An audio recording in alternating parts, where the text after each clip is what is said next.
Hello everyone, सकल song बदलो soul में आपका स्वागत है। मेरा नाम है Mrinalini.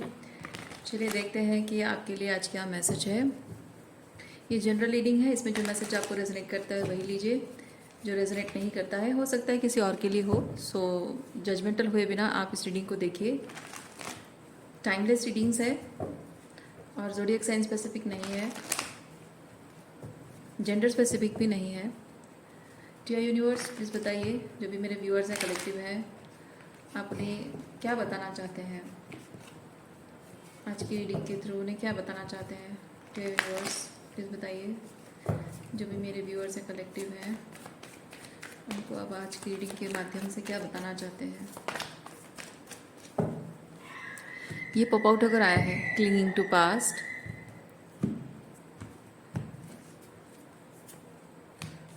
Clinging to past, healing, existence.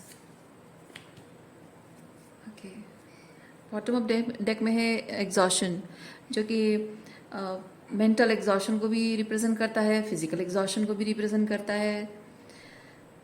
Spiritually भी शायद आप एग्जॉस्टेड फील कर रहे हैं।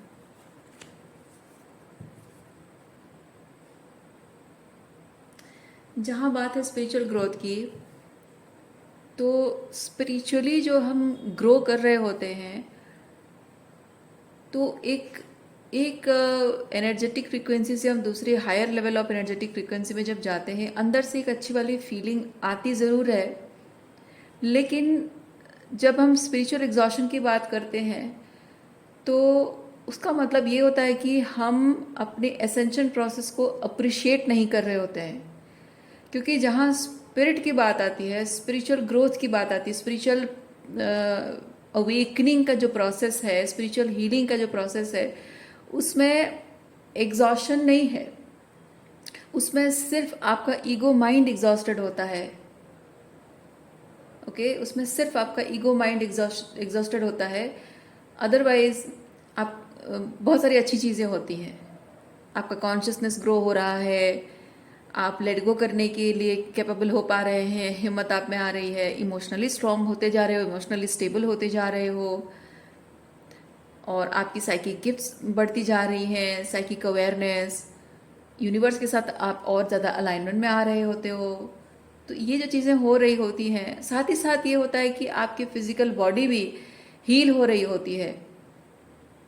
May be not in a significant way, but थोड़ा बहुत इम्प्रूवमेंट तो आप फिजिकली भी देख पाते हो। जो कुछ कुछ चीज़ें इंटरनली हील हो रही होती हैं और कुछ सुपरफिशियल लेवल पे दिखती हैं, जैसे आपकी एक ऑरा खूबसूरत दिखना, आपके बाल ग्रो होना स्टार्ट होता है, आपके आँखों में चमक है, आपकी खान पान का है, या फिर सोने का जो पैटर्न है वो चेंज हो रहा होता है, हमेशा खुश रहना स्टार्ट करते हो। तो ये जो चेंजेस आ रहे होते हैं, ये अच्छी चेंजेस आ रही होती हैं।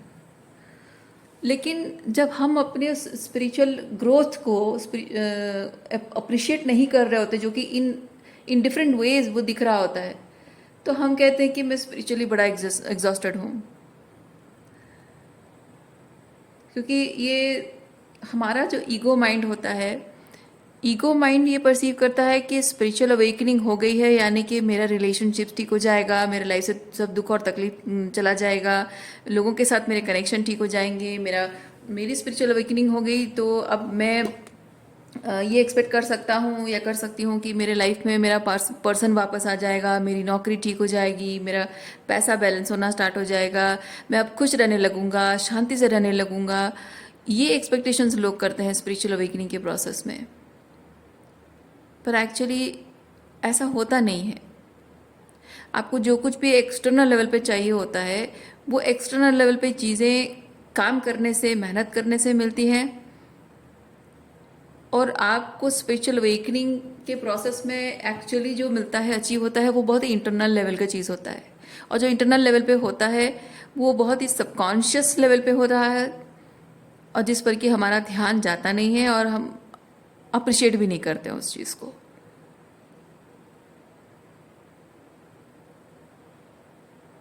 इसलिए मैं यहाँ पे फील कर रही हूँ, ये आप देखिए, अंदर से बहुत हीलिंग हो रही है, आप मैनिफेस्ट कर रहे हो, हीलिंग को मैनिफेस्ट कर रहे हो, बहुत कुछ कंपैरेटिवली बहुत कुछ बदल गया है आपके अंदर, लेकिन still you are clinging on to past.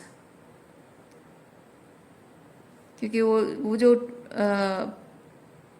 Emotions आपके जुड़े हुए होते हैं लोगों के साथ, आप चाहते हैं कि वही लोग आपकी ज़िंदगी में वापस आएं, उन्हीं के साथ आपके रिलेशनशिप ठीक हों।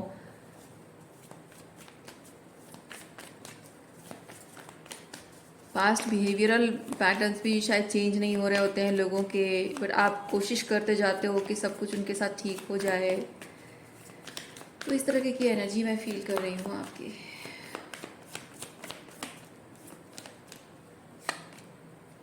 You need to let it go, my dear. You need to let it go.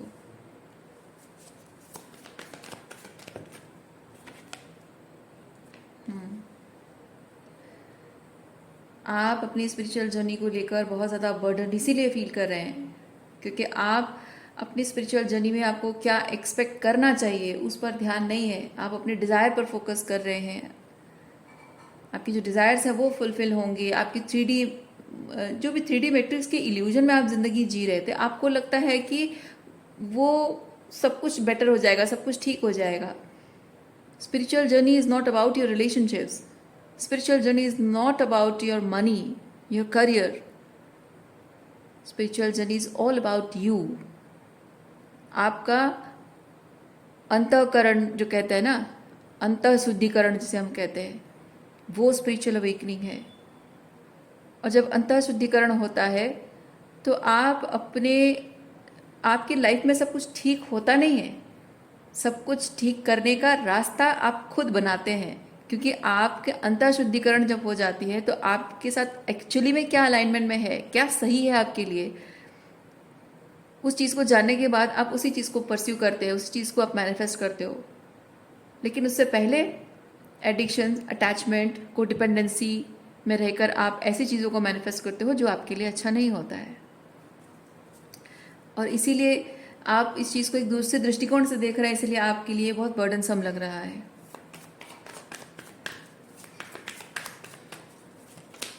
बोझ जैसा आपको लग रहा है। आपको लग रहा है कि क्यों मेरी स्पिरिचुअल अवेकनिंग हुई, क्यों ऐसे सिचुएशन हुआ मेरे लाइफ में जो मेरी स्पिरिचुअल अवेकनिंग हुई, या फिर क्यों मिला मैं उससे, या फिर क्यों उसके साथ रिलेशनशिप में आई और ब्रेकअप हुआ और ये सब हुआ, होना ही नहीं चाहिए था, या फिर लाइफ में ऐसे पेरेंट्स क्यों मिले जिसकी वजह से मेरी स्पिरिचुअल अवेकनिंग हुई। इस तरह की बातें हो सकता है कि आप इस वक्त सोच रहे हैं। पास्ट में जो कुछ भी हुआ मेरे साथ हुआ ही क्यों, और ये आज ऐसी स्पिरिचुअल पाथ में अलाइनमेंट में मतलब ये स्पिरिचुअल अवेकनिंग के प्रोसेस में आकर कहाँ आकर फंस गया हूँ मैं। शायद ऐसा आप फील कर रहे हैं। और हो सकता है कि आप पास्ट में भी जा नहीं पा रहे हो। ये स्पिरिचुअल अवेकनिंग की वजह से जो अवेयरनेस आपके अंदर आ गई है उसकी वजह से आप पास्ट में भी जा नहीं पा रहे हो और आगे भी नहीं बढ़ पा रहे हो। तो कहीं का नहीं हो जैसा आपको शायद फील हो रहा है, ना इधर का रहा ना उधर का रहा, शायद वो वाली फीलिंग आपको आ रही है।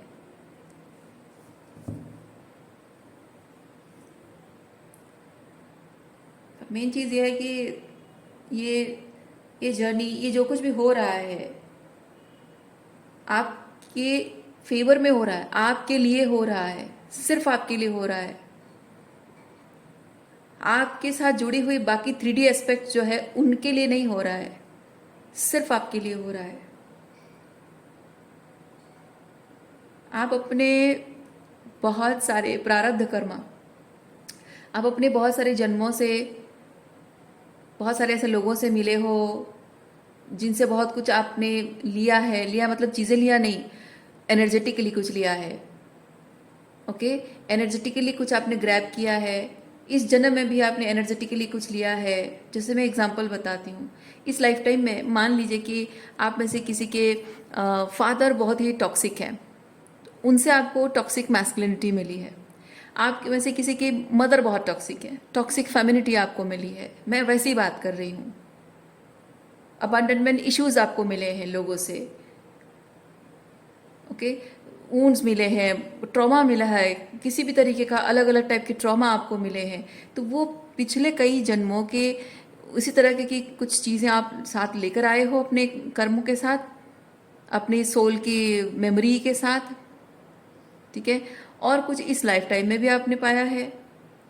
तो वो जो कॉन्शियस या सबकॉन्शियस में या अनकॉन्शियस में जो भी आप अपने सोल के साथ जिस एनर्जी को कैरी कर रहे हो, वो सारी एनर्जीज आपकी नहीं है, ठीक है, वो सारी एनर्जीज आपकी नहीं है। आपको इस लाइफ टाइम में आगे का क्या पता है ना। पिछले जन्म को हम नहीं जानते हैं, आगे वाले भविष्य जन्म को भी नहीं जानते हैं। जो हमें पता है वो आज का जन्म है। तो बीइंग प्रैक्टिकल, हमको इस लाइफ टाइम में मरने से पहले जितना हो सके, अपने हाथ में क्या है, अपने हाथ में है कि इस लाइफ टाइम में हम ये जो भी हम पैटर्न्स कैरी कर रहे हैं, जो कि हमारे पेन का कारण बन रहा है, वो सबको रिलीज करना है। जितना हो सके उतना रिलीज करना है, जितना हो सके उतना फ्री करना है अपने आप को, अपनी डिविनिटी से, अपने प्योर एसेंस से आपको कनेक्ट करना है। जितना हो सके उतना अपने प्योर एसेंस से कनेक्ट करो, और जितना ज़्यादा आप ये करोगे, you are appreciating your own self. अपने आप को उतना ही अप्रिशिएट करो कि हाँ, मैंने ये चीज़ पर काम किया है, मैंने ये चीज़ रिलीज़ किया है। सो एक बच्चा होता है ना, उसकी परफॉर्मेंस अगर स्कूल में अच्छी नहीं हो रही है, तो आप उससे अगर ये चीज़ कहते हो कि तुम्हारी परफॉर्मेंस अच्छी नहीं हो रही, तुम्हें और अच्छा करना चाहिए, ये नहीं करना चाहिए था, वो करना चाहिए था, उससे उस बच्चे का परफॉर्मेंस और ख़राब होता जाएगा।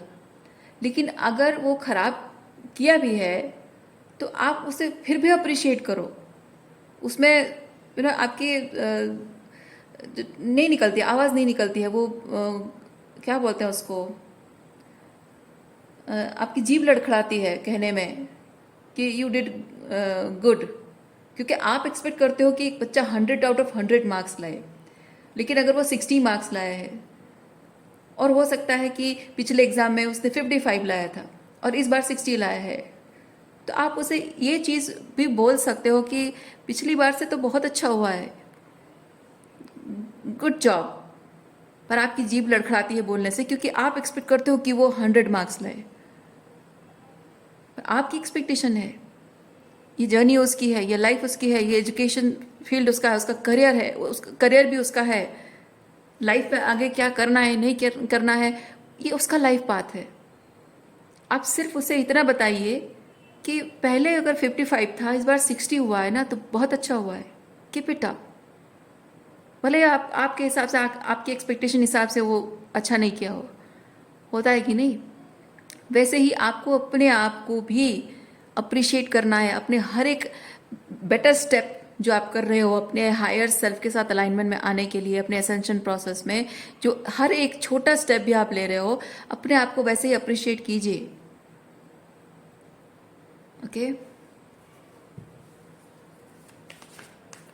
ज़रूरी नहीं है कि आप एसेंशन प्रोसेस, आपकी जो स्पिरिचुअल अवेकनिंग में एसेंशन का जो प्रोसेस है, उसमें आप कोई बहुत बड़े गुरु बन जाएं, बहुत कोई महात्मा बन जाएं, कोई संत साधु बन जाएं, ज़रूरी नहीं है। कोई बहुत बड़े प्रीचर बन जाएं, ज़रूरी नहीं है। एक एक छोटा स्टेप भी काफ़ी है। और ये जो एक गुरु की एनर्जी में आना, बहुत तप लगता है उसमें, बहुत तपस्या लगती है उसमें, बहुत साधना लगती है उसमें। और आप अपने लाइफ में आज जो जिस व्यक्तित्व में है, जिस पर्सनालिटी में है, उससे एक बेटर पर्सनालिटी बन पाए ना, तो वो भी बहुत अप्रिशिएबल है। इसीलिए आपको यहाँ पे बोला जा रहा है कि इस लाइफ टाइम में आप अपनी स्पिरिचुअल जर्नी में जितना स्टेप अप कर सकते हो, आपसे जितना हो पा रहा है उतना करो। ज़रूरी नहीं है कि लाइफ में उस एक कंटेंट एनर्जी में आप आ सको जहाँ आप अपने लाइफ में अपने डिज़ायर्स सारे फुलफिल हो पाएँ, थ्री डी डिज़ायर्स आपके फुलफिल हो पाएँ, या फिर आप सब कुछ छोड़ छाड़ कर, माया संसार को छोड़कर, गृहस्थ को छोड़कर, सब छोड़ छाड़ कर किसी अलग ही लाइन में चले जाओ। क्यों एक्सट्रीम के बारे में क्यों सोच रहे हैं आप? यूनिवर्स आपको कह रहे हैं कि एक्सट्रीम के बारे में मत सोचो, इधर बहुत ही 3D में या फिर बहुत ही 5D में मत सोचो। बीच में भी अब अगर हो तो भी कदम तो आगे बढ़ ही रहा है।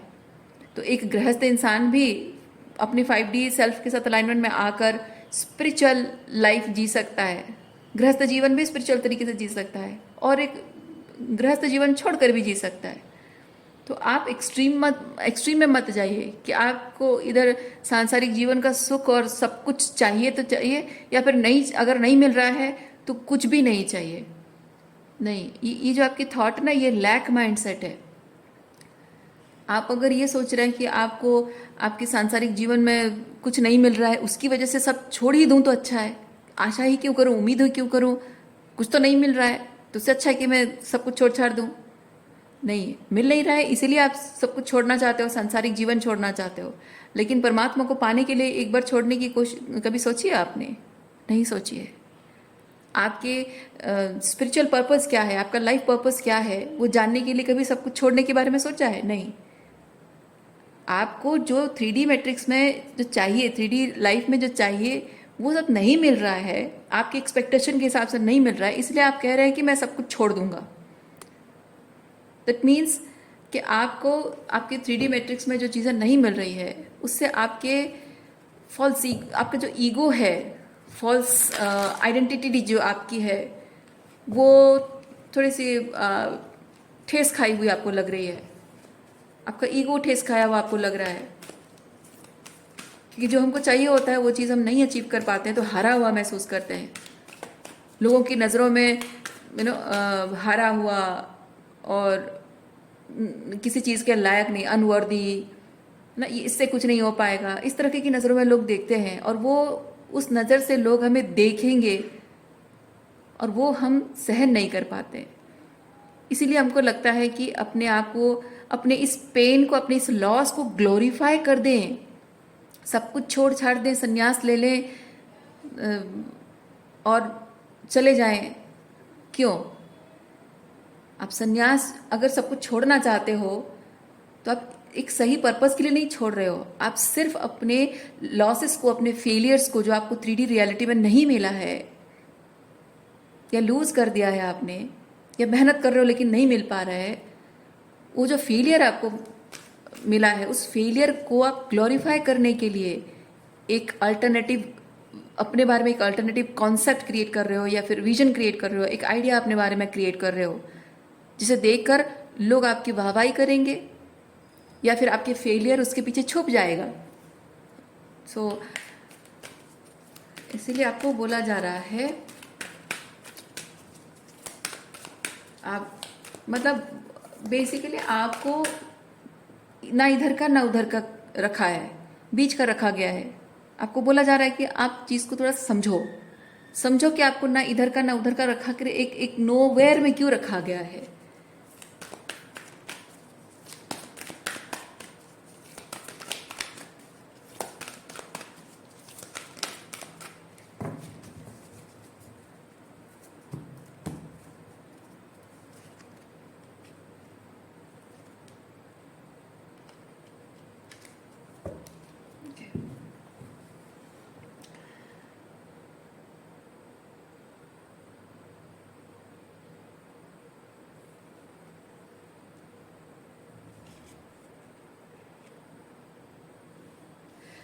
आपकी जो इस वक्त कनेक्शंस हैं वो बहुत ही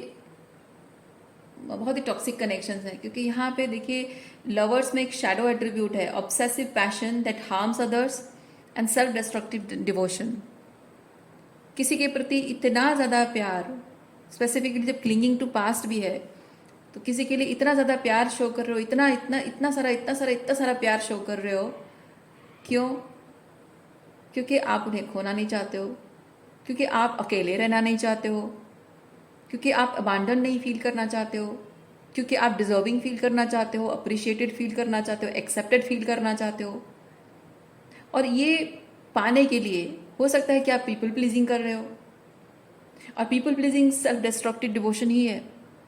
किसी के प्रति इतना प्यार शो करना कि वो पर्सन आपको अप्रिशिएट ही ना करे, आपको अपनी जूती की नोक पर रखे, डोरमेट की तरह इस्तेमाल करे, फॉर ग्रांटेड ले आपको।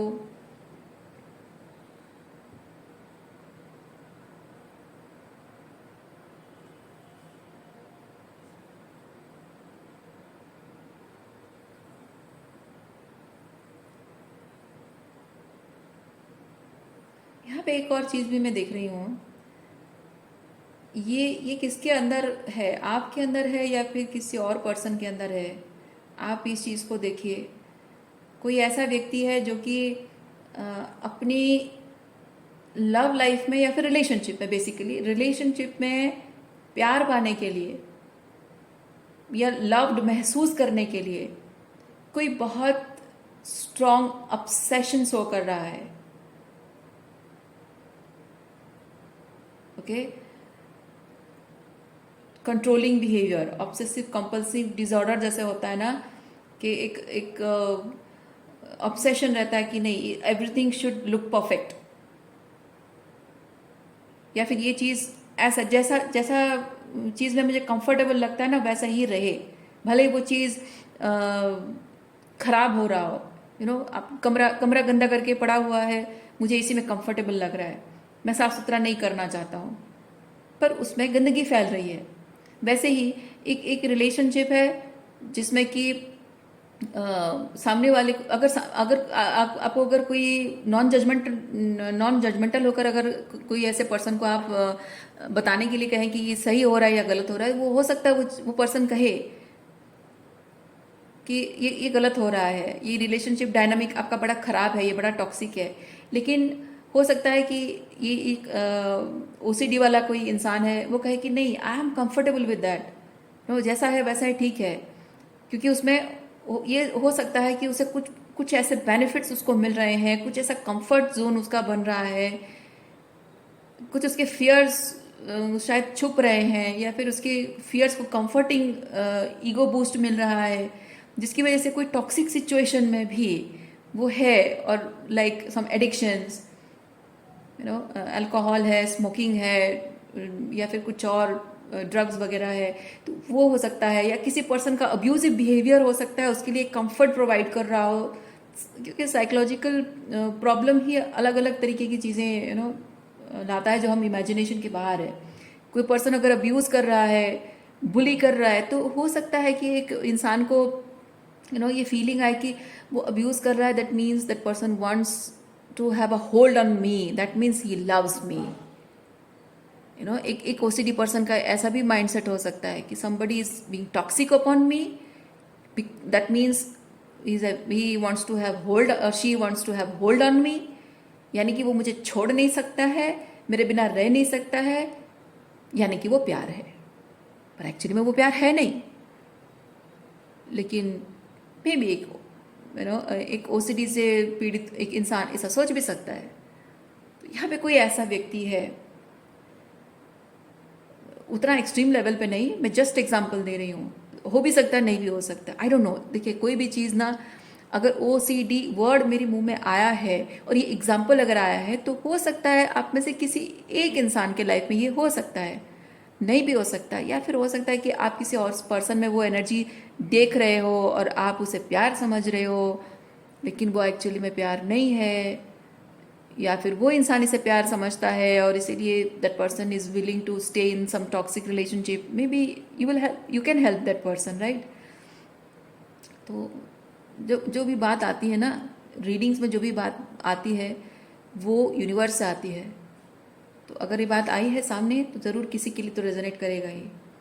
तो ये समझने की ज़रूरत है, कोई है ऐसा बहुत ही ऑब्सेसिव पैशन किसी पर्सन के लिए है, किसी रिलेशनशिप के लिए है, या किसी भी चीज़ के लिए है, जो कि सेल्फ डिस्ट्रक्टिव है, ट्रू लव नहीं है। वो लव की आइडिया उसकी नज़रों में ऐसी डिस्टॉर्टेड तरीके से बन गई है, क्योंकि ये इंसान प्यार को वैसे ही देखता आया है। हो सकता है कि वो इंसान किसी टॉक्सिक पर्सन के इन्फ्लुएंस में हमेशा रहा हो, जो टॉक्सिक इंसान हमेशा ये कहता रहा हो कि वो अब्यूज़ भी करता रहा हो और ये जताता भी रहा हो कि यार मैं तुमसे बहुत प्यार करता हूँ। ये थोड़ा गुस्सा आ जाता है मुझे कभी कभी, गुस्से में थोड़ा हाथ उठा लेता हूँ, गुस्से में थोड़ा मार पीट लेता हूँ, पर प्यार बहुत करता हूँ।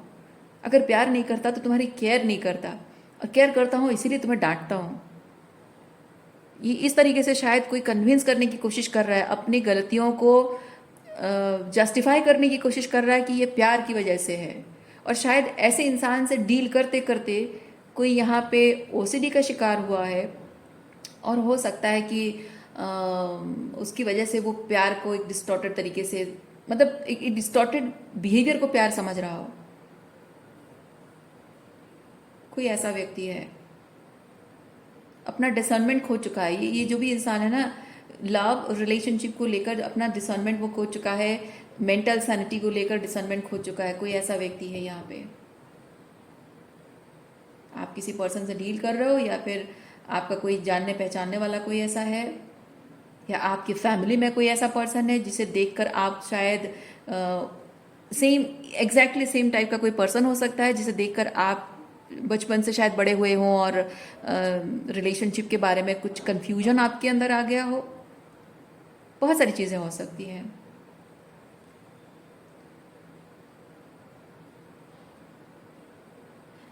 देखिए, एम्ब्रेसिंग नेगेटिव कॉजेस और committing to cause personal gain. कोई यहाँ पे है, कोई अपने मतलब के लिए अपने नेगेटिव बिहेवियर को जस्टिफाई करने की कोशिश कर रहा है माय डियर। यस, आपको बहुत अवेयर होने की ज़रूरत है, संभल कर चलने की ज़रूरत है। ओके, सो आज के लिए इतना ही है। उम्मीद करती हूँ इस रीडिंग से आपको कुछ क्लैरिटी मिली हो। मैं आपको नेक्स्ट रीडिंग में मिलती हूँ। अपना ख्याल रखिए। बाय।